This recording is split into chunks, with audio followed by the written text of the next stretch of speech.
It's going to be okay. You'll be fine, inshallah. In the UK, some 5 million major operations are carried out every year. Nerves are kicking in now. Good luck, we've got it. We'll keep you safe, okay? But some patients' procedures are so complex, only the most skilled surgeons can perform them. There's adrenaline, Knife, please. anxiety, Lock on, please. but as soon as you make the incision, everything goes. Let's focus. Serving Edinburgh and the surrounding area, NHS Lothian pioneers techniques to treat conditions that few others dare to take on. You can consider it as a ticking time bomb. But the cutting edge of modern medicine presents huge challenges. Every time we operate, there is a risk that things can go wrong. I'm in difficult territory. Stop, stop. Don't want to go any deeper than that. I think we'll damage her. Anything less than perfection We have a bit of a bleed. can have grave consequences. Tube clamp, tube clamp. The surgeons Looks very abnormal, doesn't it? bear the ultimate responsibility. We can't offer 100% success in everything that we do. Take that away from me. Give me this, thanks. You wouldn't be human if you didn't feel the pressure. You need to be very quick now. You okay? This is what really happens behind the closed doors That's a big chunk of the tumour. of their operating theatres. You've done something for this person that can prolong their life. Beautiful. You can see the pulse. You're waking up, everything's gone really well. It's one of the biggest privileges I've got good news. to help people the way we do.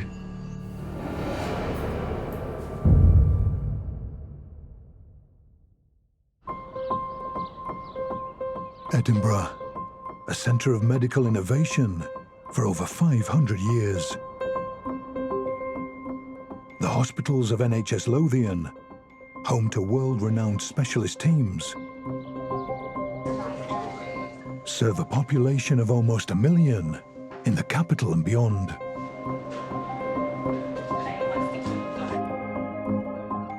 The area's largest hospital is the Royal Infirmary of Edinburgh.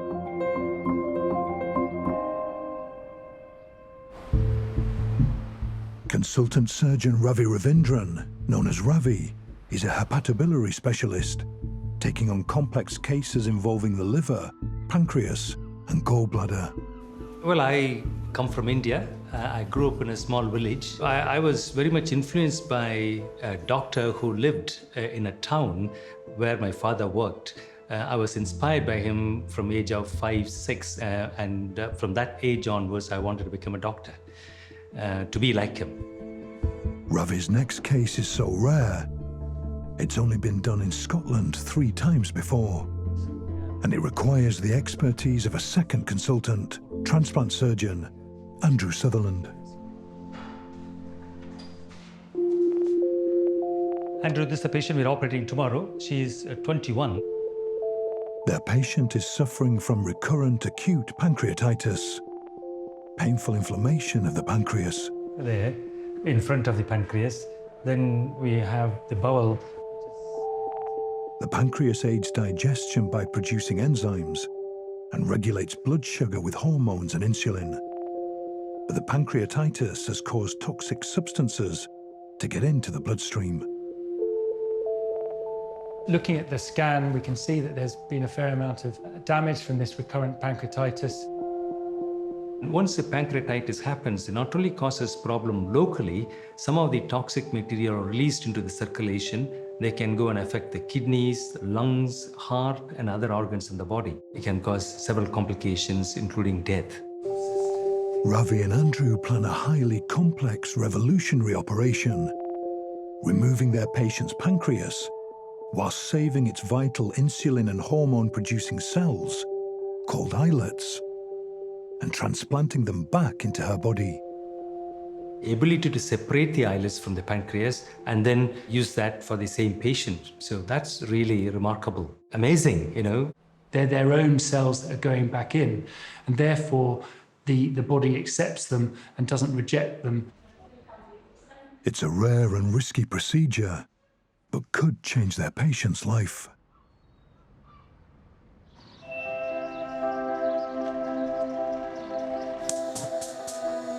I turned it on. 21-year-old law student Sonia lives in Glasgow with her family. Watch the handle, burn it. Yeah, I probably will burn it. The pain feels like my organs are pushing together as if you've been punched in the stomach.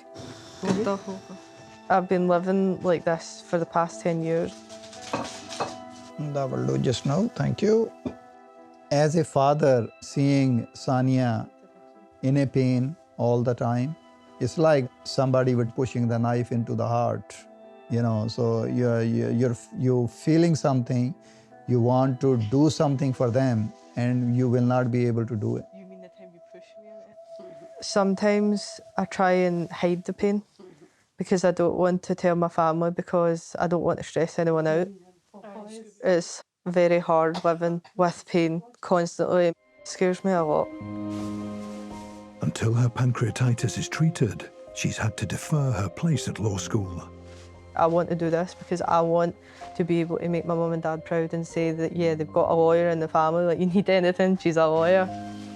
I'm only 21. I have a lot ahead of me. I have things to do. I've got dreams, I've got aspirations. A lot. She has recurrent episodes requiring several admissions over a period of time, and she had further advanced investigations. To perform the rare procedure, known as an auto-transplant, Ravi must first isolate the pancreas for its removal.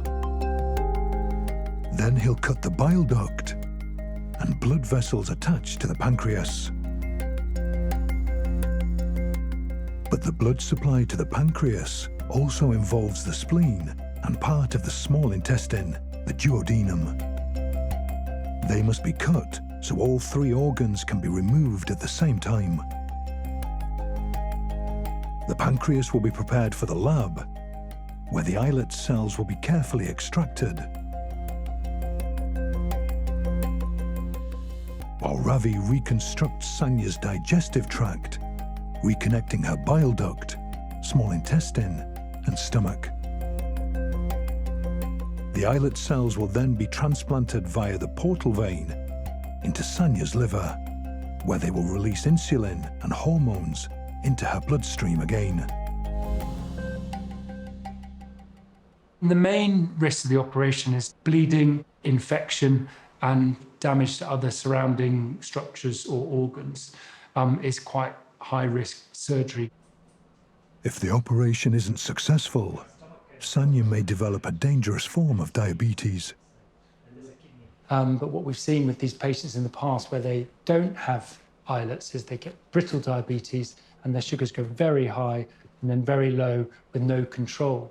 And people can get very low blood sugars that can put their lives at risk.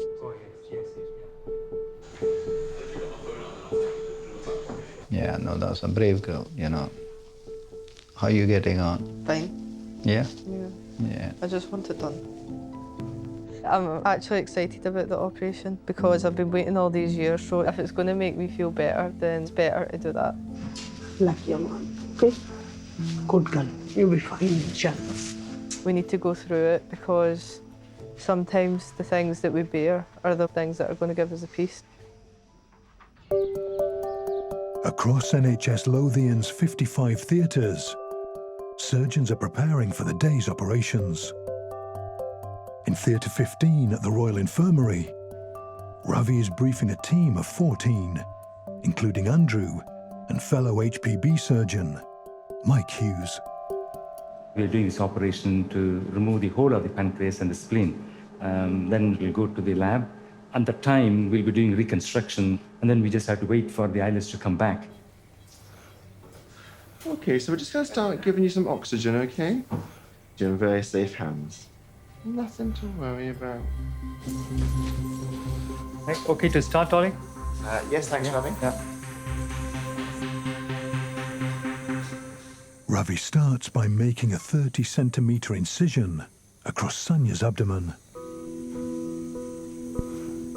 Any new procedure, and so there's always that excitement and also combination with anxiety that everything should do well. And you check, double check, triple check, everything is going in the right way. It's just a case of carefully going down layer by layer. To get to the pancreas, Ravi needs to move the liver, stomach and bowel. It's nice to get the whole of the colon out of the way. Yeah. So that's the pancreas there. Then he marks the bile duct with a yellow band. So now we are just going to divide the bile duct. The bile duct carries fat-digesting bile from the liver through the pancreas to the intestine. And I just cut it. It must be cut so the pancreas can be removed. Okay, that's the bile duct divided. But behind the bile duct is the all-important portal vein. So it's tricky to get into the portal vein. It's vital for the islet transplant. We use the portal vein to inject the islets into the liver. Forceps. But getting access to it is proving difficult. Feels like it's all with inflammation, with stuck around that area. When there is inflammation, the pancreas tends to adhere to all these structures around the stomach. They're all tend to become very sticky. Leggy, please. It's stuck, isn't it? Steady, please. Tail stitch. We need to have a portal vein intact without causing damage. Inflamed. Yeah.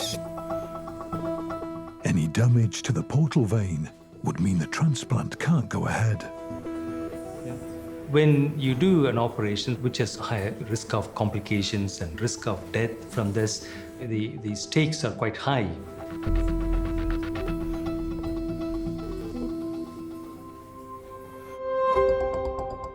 "6 miles away, at the Western General, surgeons carry out some of the most complex cancer operations. Consultant urological surgeon Alex Laird specialises in life-threatening kidney cancers. I was one of these people, I guess, that wanted to be a doctor from about 10 years old. I've not got any medics in the family. My dad's a butcher, which might not be that different to surgery. Alex's next case is particularly challenging. He's going over the details with registrar Gianluca Maresca. Next patient, Gianluca, has a kidney cancer that's extending from the kidney and invading directly through the renal veins into the inferior vena cava. The inferior vena cava, or IVC, is the biggest blood vessel in the body. It carries 5 litres of blood back to the heart every minute. The main concerns clearly are we're opening up the biggest blood vessel in the body, and bleed to death really fairly quickly. In most people, each kidney is connected to the IVC by a renal vein. Alex's patient has 2 renal veins on his right kidney, adding to the complexity of this operation. It's not uncommon for patients to have a number of renal veins. It's the fact the tumour's growing into both. The prognosis is probably less than a year without an operation, so the stakes are high.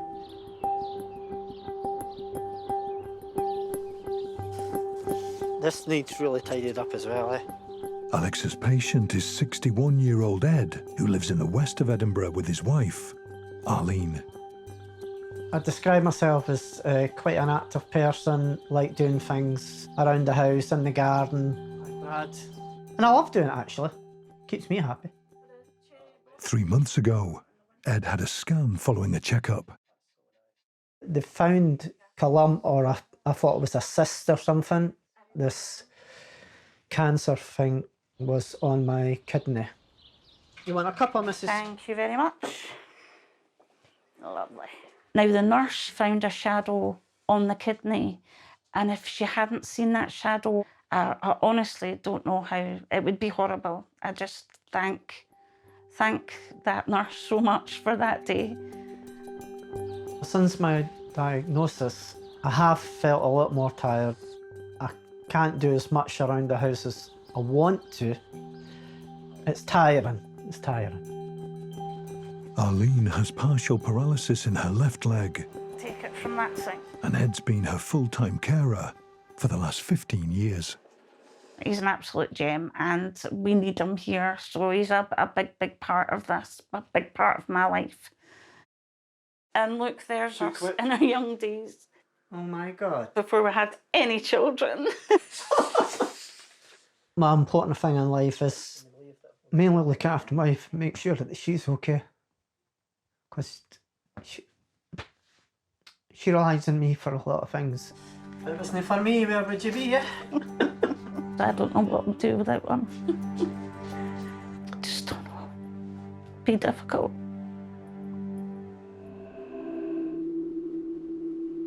So the plan today is to remove the kidney along with the tumour as a single operation and hopefully cure the patient of their cancer. The operation to remove the tumour will be complex. Alex will have to deal with each tumour-filled vein in turn. First, he needs to cut off the blood flow through the IVC by clamping just below and above the lower vein. Then he must cut an opening in the IVC and carefully remove the tumour, ensuring none of it breaks away, as this could spread the cancer. But the biggest danger is fragmentation, a piece of tumour shooting up the IVC and causing a fatal embolism in the heart and lungs. For the upper vein, he must also clamp Ed's healthy kidney. If he didn't, blood would pour into the IVC and Ed would bleed out. But once this vein is clamped, Alex has just 30 minutes to remove the tumour before the build-up of pressure causes permanent damage to the healthy kidney. Then he must repair the IVC before he can allow blood to flow through it again.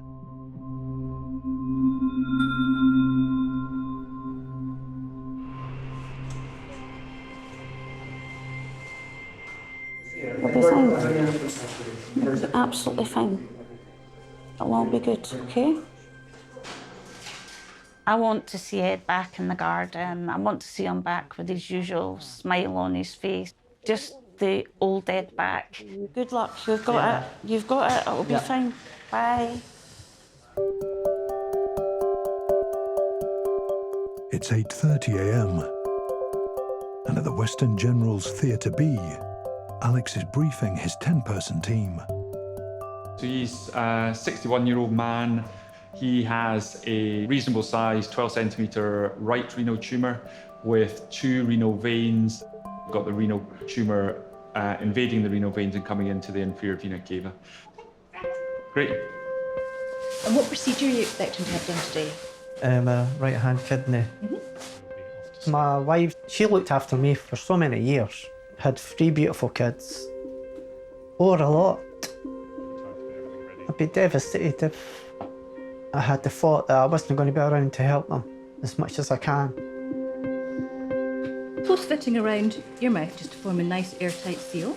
Consultant anaesthetist Rosie Barua will be working with Alex.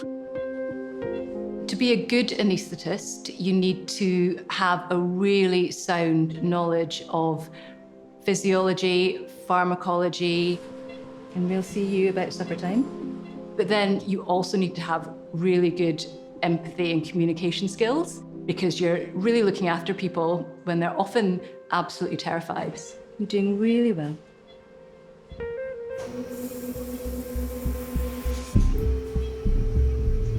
Wonderful. And then I'll take a knife when you're happy. Alex begins by making a 40-centimetre incision to get access to the kidney. These complex operations, I often say I do 3 times. I do it the night before when I'm sleeping, during the operation, then afterwards I sort of relive it. I think what we want to do is lift up here and take that off.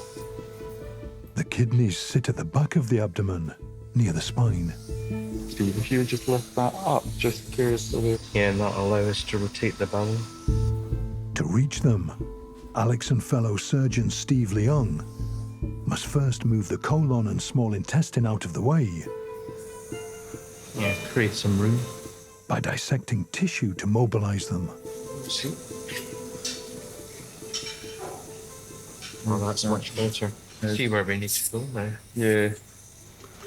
There's something in right behind. For this kind of operation, our main concern is bleeding. It is possible to get quite torrential blood loss in a very short space of time. It's just oozy from the back of the kidney. The tumour itself encourages new blood vessels to form. So we get new blood vessels forming which are easily damaged. Rosie, there's just a bit of bleeding from the edge of the renal vein.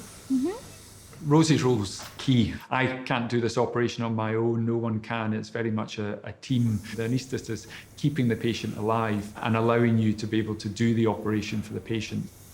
Rosie has numerous tools at her disposal, which she can use in the event of a serious bleed. We have the ability to give our patient a rapid transfusion of fluid and blood in the event of large volumes of blood being lost. If we didn't do those things, could render them critically unstable. I'm just going to give him a wee bit of calcium. Calcium helps the blood to clot and is used to control bleeding.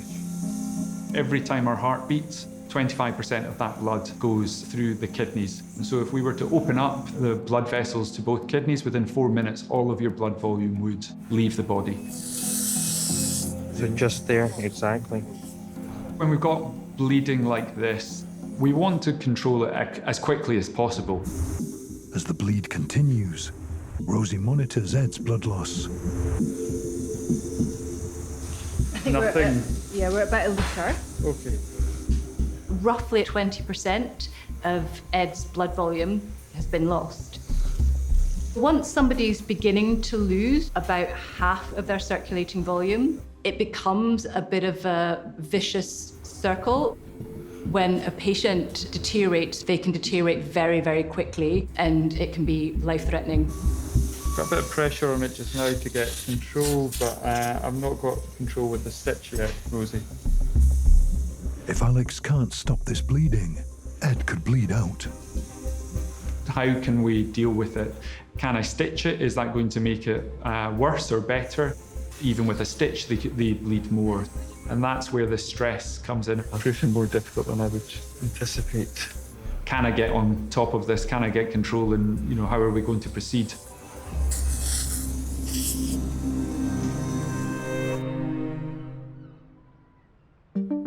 Almost a quarter of all cancer patients undergo chemotherapy, which, as well as attacking cancer cells, weakens the body's defense against infection. This laboratory, 11 miles from Edinburgh, processes and stores stem cells harvested from cancer patients before they undergo chemotherapy. Stem cells are the foundations of the immune system and every single blood lineage that we have in our bodies. So storing that down from the donor themselves allows us to basically reconstitute their immune system at a later date. Stem cell treatment uses the patient's own stem cells to replace blood cells damaged by chemotherapy, preserving their ability to fight infection.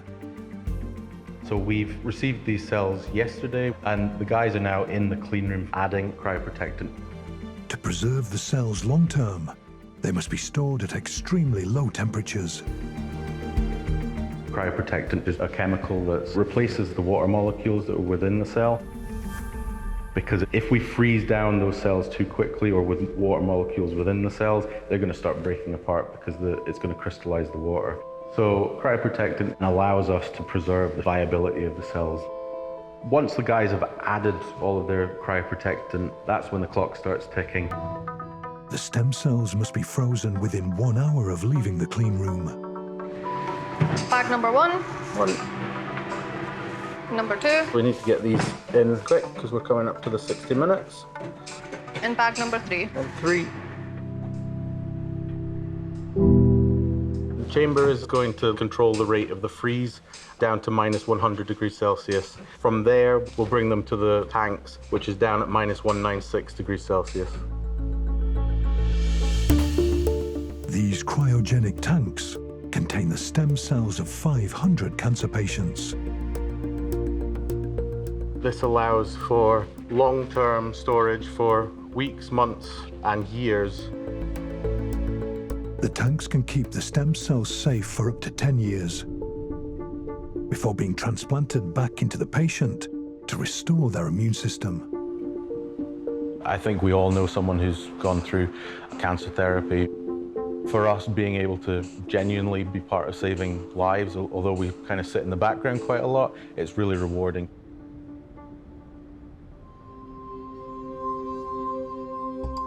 At the Royal Infirmary of Edinburgh, Stomach looks nice and pink. consultant HPB surgeon Ravi is removing Sonia's diseased pancreas. That's a pancreas there. Yes. The plan is to transplant its insulin and hormone-producing cells back into her body via the portal vein. That's a portal vein you can see. But the vein is stuck to the surrounding tissues. Gemini, please. Ravi needs to free it without damaging it.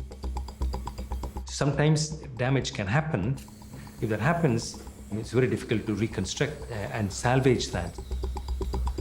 Ravi and Mike have to slowly and carefully isolate the sticky tissue and cut it away. It's stuck. Millimeter by millimeter. So we just get access to the portal vein quite nicely. Preparing for his part of the operation is consultant transplant surgeon Andrew.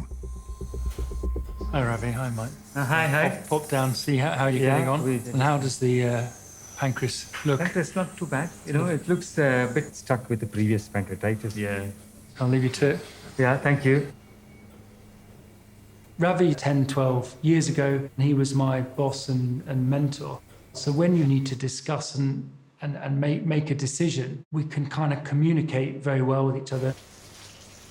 Working with Andrew is fellow consultant transplant surgeon John Casey. If a patient comes up to me and they explain that I did their transplant 20 years ago and they look great, that's hugely satisfying for us as individuals and as a team. Andrew and John are preparing their own mini operating theatre in the next room. Their job is to take Sonia's pancreas as soon as Ravi removes it and work quickly to prevent the islet cells from dying. We know that cells can survive a lot better if we cool them down. Just the ice prepared and the tray ready for the pancreas. The ice slows down the cell metabolism of the islets, which helps them stay alive longer. If we kept the pancreas at body temperature, then it would survive for only a few minutes. Ravi, just to let you know, everything's set up on the back table, so we're ready when you are. Shouldn't be too long. Ravi's plan is to take the duodenum and spleen out with the pancreas, Forceps. which involves 2 major cuts to Sonia's digestive tract. Okay, stapler now, thank you. Going to divide the first part of the duodenum. He cuts the duodenum above the pancreas where it joins the stomach. Using the stapler, like that. And further down where it joins the small intestine. Divide the jejunum now.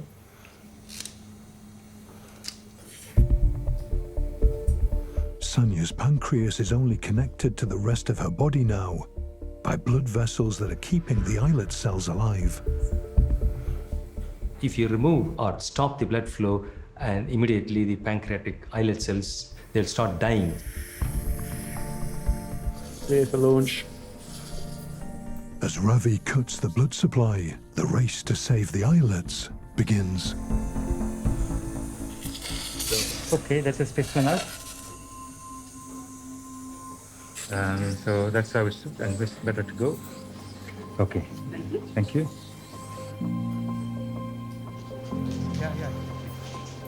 Oh, here we go. Nice sized pancreas, actually.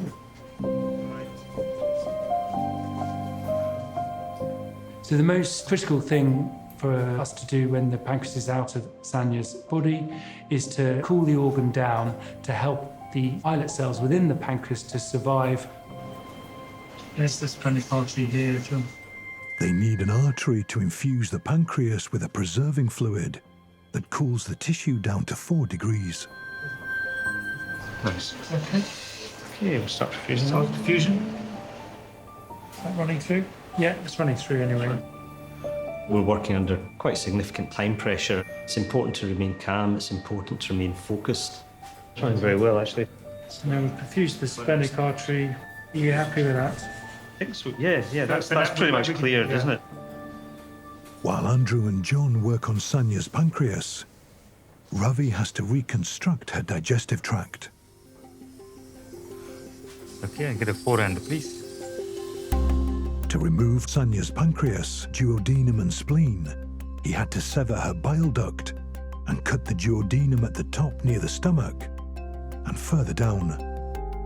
He needs to reconnect first her bile duct to her small intestine and later her stomach to her small intestine, so that she's able to eat and drink normally again. Connect this to the bile ducts. Okay. Good. Yeah, that's good, isn't it? So that's done now. Forceps, please. But he can't reconnect the stomach yet, because that would block access to the portal vein that the transplant team needs. Perfusion done, I think. Next door, Andrew and John are cutting the duodenum and spleen away from the pancreas to prepare it for the lab, and it's showing damage from 10 years of recurrent acute pancreatitis. It's really quite shrunken and scarred. This white tissue is scarring. It shouldn't normally look like this. It should look nice and pink. A healthy pancreas would provide around 1 million islets. Sonia's scarred and shrunken pancreas won't contain that many. Less islets will produce less insulin and then less benefit for the patient.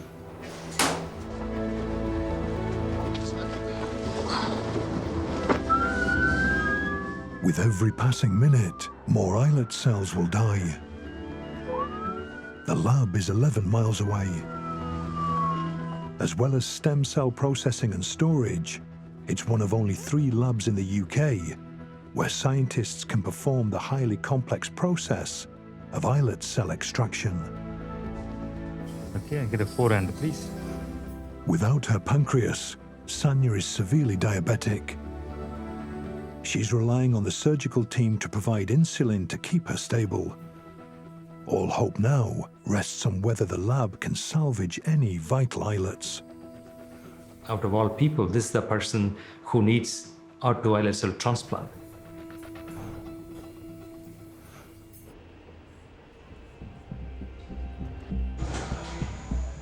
At the Western General, consultant urological surgeon Alex is removing Ed's kidney with the tumor inside it. Thank you. But the many extra vessels around the tumor are bleeding. It's under a bit of pressure. These blood vessels, they don't take the stitches so well. Pulling through awkwardly.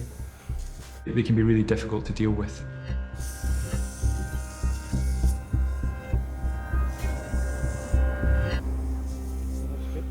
That's the control, Rosie, so it's stitched. The next stage of the operation carries an even greater risk of bleeding. Opening up the biggest vein in the body, the IVC. If we were to open up the IVC, then you get catastrophic hemorrhage very quickly. There's lots of potential areas where it could cause major problems for the patient, and we've got to control for that. Alex's control is to clamp the IVC so that there's no blood flowing through it. And you have the wee vascular snugs. But that could cause a very sudden drop in Ed's blood pressure. The 2 of those, please. It'll be down to consultant anaesthetist Rosie to keep Ed safe. You okay from your side, Rosie? Yeah. I like my surgeon to not worry about the patient's blood pressure and take as much of that strain off them as possible. So it's almost like being a good waiter. Like, you're not obviously there, but you're absolutely essential to the proceedings. Working with a good surgeon, you really know each other and understand each other, and even subtle changes in tone of voice or sort of body language, you kind of know what that means because you know them so well. Stable from your side? Yeah. Rosie's great to work with. You know, she understands a lot of the time what I'm thinking and what my plan is. Just going to close the IVC below. Yep. Alex prepares to close the IVC using sloops, small adjustable nooses made of tape. That's IVC. One above and one below the junction with the renal vein. closing the IVC will shut off almost all of the blood flowing from Ed's lower body back to his heart. Essentially, for your heart to pump, then you need your heart to be full of blood. And if you take away the blood that's going into the heart, you get a big drop in blood pressure. Ed's brain's at risk, his heart's at risk. I don't know how Ed is going to respond to his blood vessels being clamped until Alex actually clamps them. That's it closed below. So this is the point of the operation where Ed could become most unstable. So I need to be able to tell Alex if the blood pressure drops too low so that he can hold fire. Just let me know if you're happy and I can put the one above.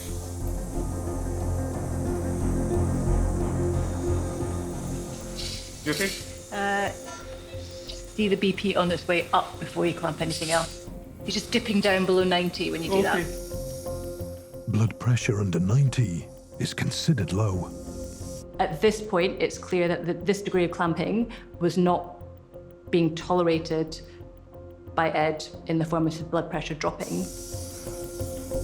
Can you take this off for a second? I'm just going to release it. I mean, he's not dropping down below 85, and he's back up again beautifully now that you've released it. Yeah. To remove the tumour, Alex must clamp the IVC. Suction, please, Kat. But when he does, Ed's blood pressure plummets. Rosie has to come up with the solution. What we can do is get the NORAD up and running, Yeah. and that might just give us a little bit more wiggle room. Yeah, sure. NORAD contains noradrenaline, a natural element of the body's fight or flight mechanism. With the NORAD, Rosie can raise Ed's blood pressure. And I think actually he'll need it. Yeah, that's fine. No worries at all. This means he's better able to cope when Alex closes the IVC. He's got the NORAD running. Yeah, sure. Okay, your side, Rosie. How are you from a blood pressure Yeah, side? it's grand. He's a lot happier on the NORAD. Steady 120 on the NORAD, so much better. Ish. So we have a period of stability, but we still have a lot of work to do before we know that Ed is in the clear. Crack on and see what happens. It's not heavy enough, I think.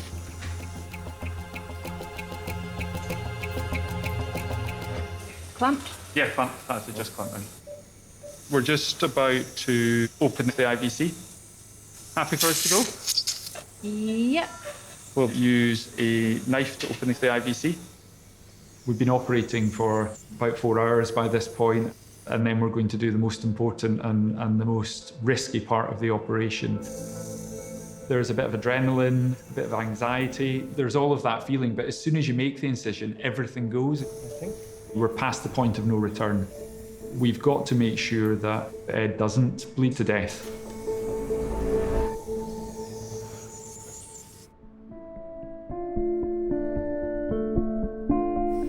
Just going to clamp the portal vein. At the Royal Infirmary, Ravi and Andrew are doing final preparations for transplanting insulin and hormone-producing islets from Sonia's pancreas into her liver. So we have that cannula opened. So just to kind of wait for islets to arrive before we do any more.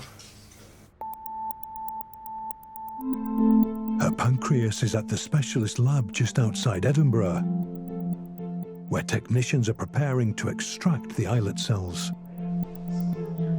The first part of the process is injecting an enzyme that digests the pancreas. And then the pancreas is cut into small pieces, and it's essentially shaken in a chamber called a recording chamber, and that helps break up that tissue to liberate the islet cells. The digested tissue is diluted, and the resulting solution is purified until only the islets remain. You can really see how something that I would only read about in books 20 years ago, we're now bringing to clinical practice. Certainly for diabetes treatment, islet cell transplant is the future. The number of islets in a tiny sample is counted under a microscope. From this, they can calculate the total number harvested. Sonia's 10 years of pancreatitis means expectations are low. We'd be happy with a yield between about 100 and 200,000. But almost 300,000 islets have been harvested. So we were really pleased with that yield. That is one of the best yields we've had.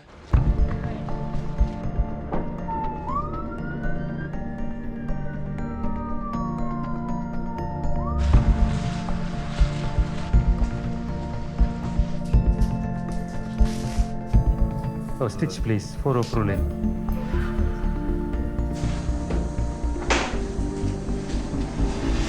We'll wait until we've got all the safety results back before we infuse the cells. Laura, when do you think the endotoxin will be ready? Is it any time? Or... Yeah, so 5-10 minutes, something like that. Yeah. An endotoxin test is a standard safety test for infection.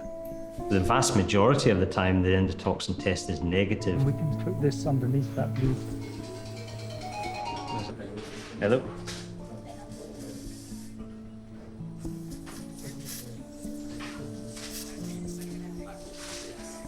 Yeah. Thank you. Ravi, yeah? So we might have a potential problem, actually. Okay. So the endotoxin's very positive.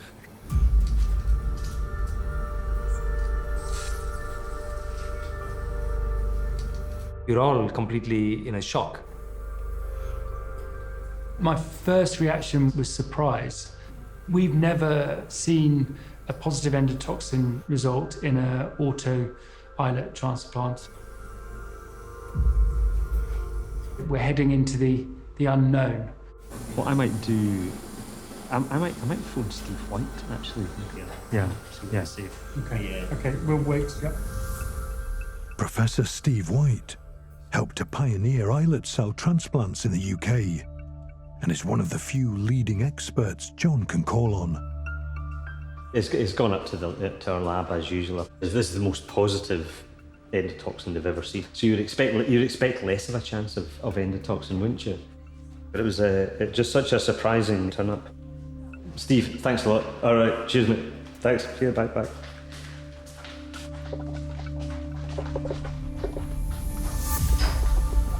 Yeah, so Steve has never seen a positive endotoxin with autos.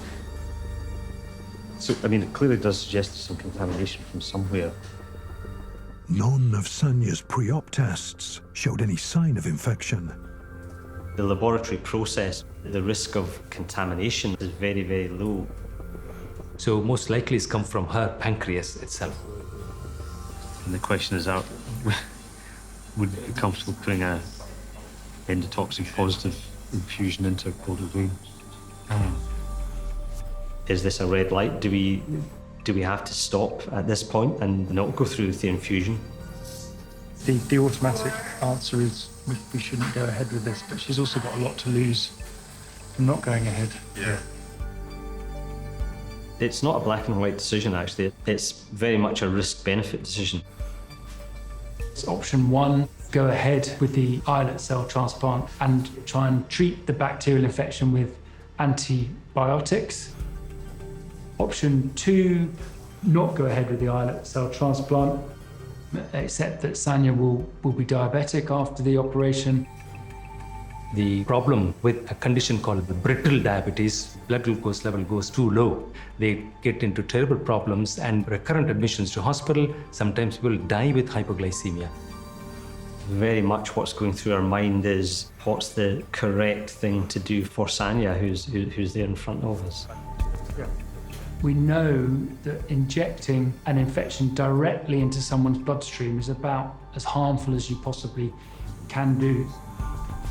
The level of risk was too high to go ahead with it. I think in the end we agreed there was no other option.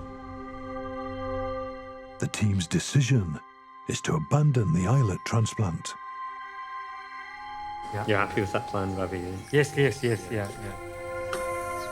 Without her pancreas, it's highly likely Sonia now has brittle diabetes. Dependent on artificial insulin, for the rest of her life. It's a very difficult decision. It's a big disappointment for Sonia and for us, but it's a right decision. Okay, thank you. Okay. Thank you, John. Sorry. Yeah. It can be frustrating, but we can't offer 100% success in everything that we do. It's a bit disappointing, isn't it? We couldn't give it today. Yeah. She'll be very disappointed.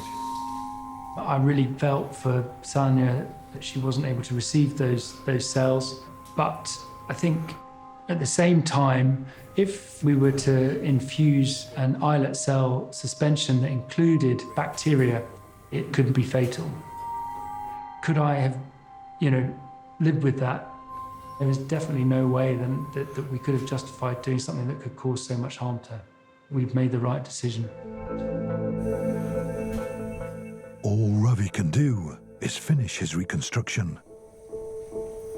The next step will be to join up the stomach with the bowel. Trial, please.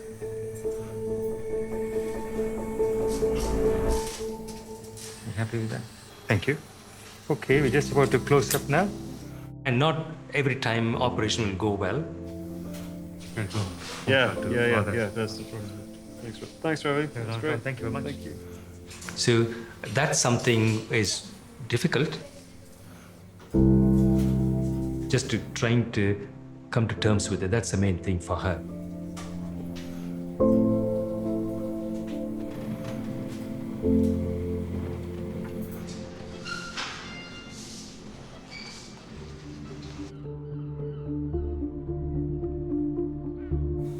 The IVC is open.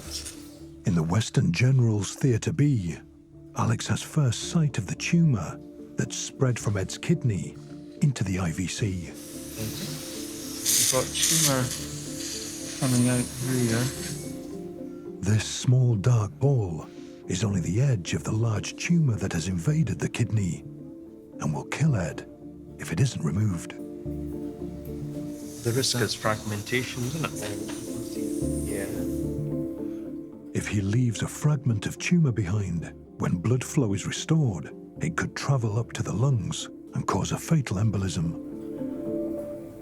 Some people can drop dead suddenly from a clot in the lung, and it's exactly the same with the tumour. If there's a big bit of tumour comes off and goes to the lungs, then the heart will stop straight away.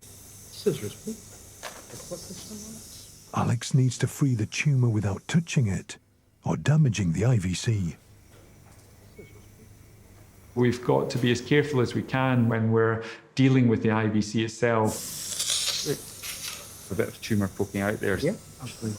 Alex has separated the lower vein and tumour. Yeah, I'll take the sutures next. Now he needs to close the hole in the IVC. I'll just get the suture in. But if the stitches aren't perfect, it could hemorrhage when blood flow is restored.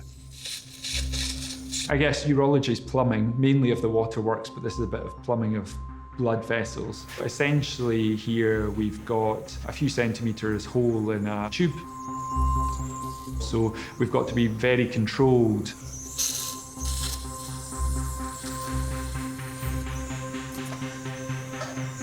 That's it. Looks good. That should be you with circulation restored, Rosie. Yep, no blood pressure is demonstrating a nice restoration. Good. Yeah.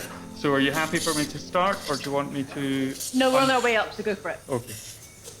Next, Alex must tackle Ed's upper renal vein. Are you about to clamp again quite soon? Yeah, clamp. Yep.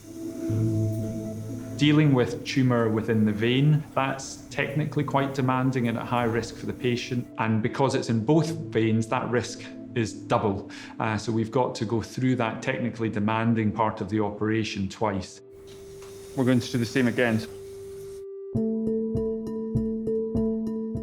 For the first vein, Alex was able to clamp the IVC above and below the tumour, remove the tumour, and repair the IVC. But the tumour in the second vein is very close to the vein from Ed's healthy kidney. So this time, to prevent a catastrophic bleed, he must also shut off its blood flow. But clamping this vein means pressure builds up in the healthy kidney, which could cause serious damage. So once this clamp goes on, Alex must work against the clock. There's a risk of damaging the good kidney, so we don't want to do that. Ed is going to be surviving on one kidney, so it's a precious kidney and we have to do everything we can to try and keep it as healthy as possible. We'll scan where we are so we know what's going on. And then there, that's tumour. Is tumour at the back? Yeah, there it is there. Using ultrasound to make a final check on the position of the tumour, Alex is ready to clamp and open the IVC again. So we can start the timer now. We put the clock on at that point because we want to know how long the other kidney is under strain. I'll take one of these first. The clock is ticking. So knife again, thanks. Every minute the healthy kidney is under pressure is a minute of potential danger. And pot scissors, thanks. The longer it takes, the greater the risk of permanent damage. Specimen coming out soon. Once we've made the cut, the tumour's coming out, and really we're committed to removing the tumour at that point. So, knife again, thanks. Alex cuts the final vessels, and the tumour's ready to come out. And pot scissors, thanks. That's a specimen out, Jane. Oh. Thank you. Some fresh gloves, thanks. Okay. The tumour's out, but Ed's only remaining kidney is still in danger. Alex can't let blood flow from it again until he's repaired the IVC. I always find if you try and take a shortcut or rush something, then that's when the problems occur. Speed rather than haste, I think, is the key. We'll get ready to stop the timer in a wee second. Scissors, please. And that's everything off. So, can stop the timer. Timer off. That looks good. So that's flow back in the IVC. Alex has completed the riskiest element of the operation in under 10 minutes. End of a long day. He did lose a reasonable amount of blood, but we did manage to keep him stable through all of that. So there is that sense of relief that we should be able to wake Ed up at the end and tell him that everything went well. Perfect, thank you. Yes, well done. All went well. I think as good as we could hope for. I think it was just trickled throughout. It was the bleediest one you've ever done, but then probably also the trickiest one you've ever done. Yeah. When it's complex, it's often about dealing with the unexpected, and that's what gets you a good outcome at the end. While Steve closes, Alex gets his first proper look at the extent of the cancer. That's the way it is in the patient, and now if we fold it open, that's the main bulk of the tumour here, and it's actually growing into the middle of the kidney. But this yellow stuff is really typical of clear cell kidney cancer. The black bits are dead cancer, and the only bit of normal kidney left is this small bit here.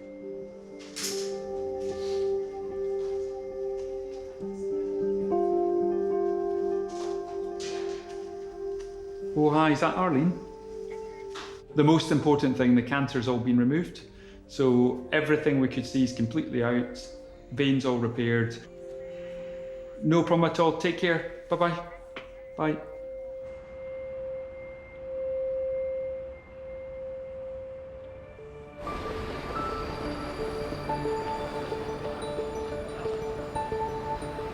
Four months on from her operation at the Royal Infirmary, Sonia is adapting to life without her pancreas.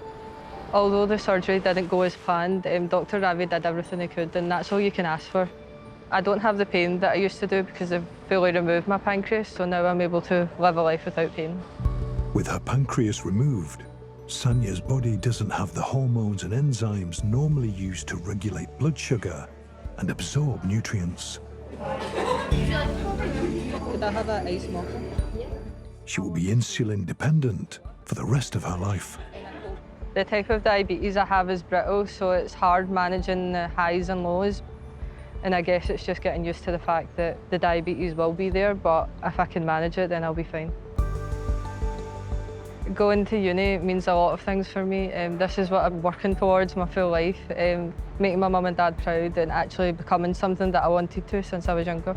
I'm a bit scared, to be fair, because there's loads of people and stuff. No, you shouldn't be. A few months ago, it seemed like a distant dream, but now that it's actually here and I'm able to do it, it actually feels so good.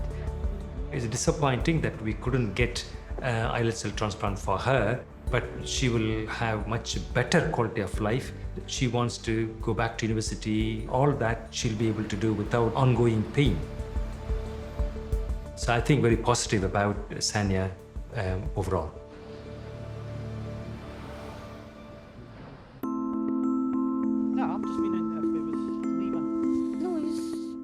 Almost 5 months on from his surgery, Ed and his wife Arlene are back at the Western General. With his type of kidney cancer, there's a 40% chance of it returning within 5 years. Are you feeling okay otherwise? Otherwise, yeah. Yeah. Take it the bloods were okay. Yes, everything looks like it's going away fine. Right. Ed's undergoing a 12-month course of immunotherapy to help his body fight any cancer cells that might develop. So we've got your treatment, so I'll go and get that checked for you. I think it's just a matter of pacing myself and getting the treatment all done and just taking it step by step. Ed is important to everybody. I think we've been helping him now, which he doesn't like all the time, but I think he's learnt to accept it. Oh my goodness, Ed, a fox, look. Wow. And we feel like we've got him back again. Getting our old wildlife show. I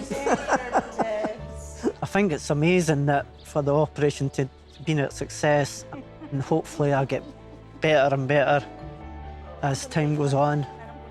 I just feel lucky. That's you. That's brilliant. Thank you very much.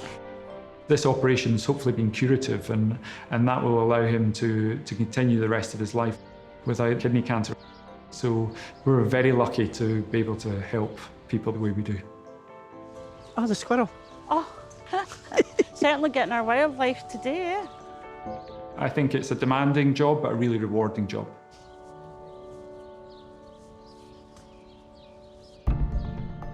Next time, complex life-saving cancer surgery There's a big vein at the back. It's running through the tumour. where the stakes couldn't be higher. Bit of bleeding now. There comes a point of no return. It's just you in that moment. Am I going to be able to remove this tumour or not?